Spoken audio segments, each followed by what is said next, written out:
High friends, welcome to Sam's kitchen. Friends, आज आपण ना एकदम मस्त एक फ्युजन भाजी करणार आहोत.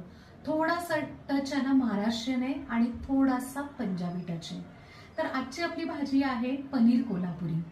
ह्याच्यात ना अजिबात भाज्यांची गर्दी नाही किंवा असा वेगळा काही मसाला पावडर करायची गरज नाहीये. तर मग नक्की काय, यासाठी तुम्हाला पूर्ण व्हिडिओ बघावा लागेल. फ्रेंड्स, आज आपण आहे ना हॉटेल स्टाईल मस्त अशी आहे ना झणझणीत भाजी करणार आहोत. थोडीशी आहे ना फ्युजन आहे.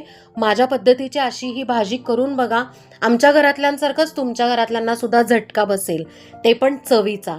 मस्त अशी झणझणीत भाजी करूयात. चला, आपण करत आहोत पनीर कोल्हापुरी. मला असं वाटतं नाव ऐकून तुम्हाला लक्षात आलंच असेल. इथे आपण काय केलंय की पावशेर पनीर घेतलंय, मोठे तुकडे करून गरम पाण्यात ठेवलेलं आहे, त्यामुळे मऊ राहतं. त्यानंतर एक कढईमध्ये थोडंसं तेल घ्यायचं, लाल सुक्या मिरच्या छान तळून घ्यायच्या, त्या बाजूला काढायच्या. त्यानंतर 2 मोठे कांदे आणि 2 ढोबळी मिरची मोठ्या आकारात चिरून घ्यायचे आणि ते परतून घ्यायचे 2 मिनटं. मग ते बाजूला काढून ठेवायचे.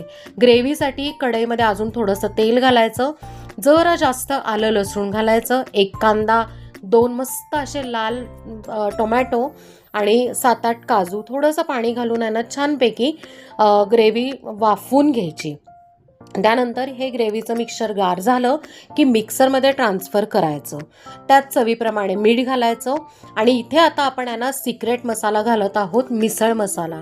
आता यात ना दोन्ही प्रकारच्या मिरच्या आहेत, अगदी लवंगी मिरची, बॅडगी मिरची, त्यानंतर सगळे खडे मसाले आहेत आणि तो तुम्हाला जेवढं तिखट पाहिजे तेवढं घालू शकता. आता इथे मी 3 चमचे घातले. तुम्हाला जर झणझणीत पाहिजे तर चांगला वाटीवर घाला. आता काय करायचंय, जोक सपाट. आपण आता भाजी फोडणी करूया. एका पॅनमध्ये आपण आहे ना तेल आणि बटर घालायचंय. तेल जरा जास्तच घालायचं, कोल्हापुरी आहे ना.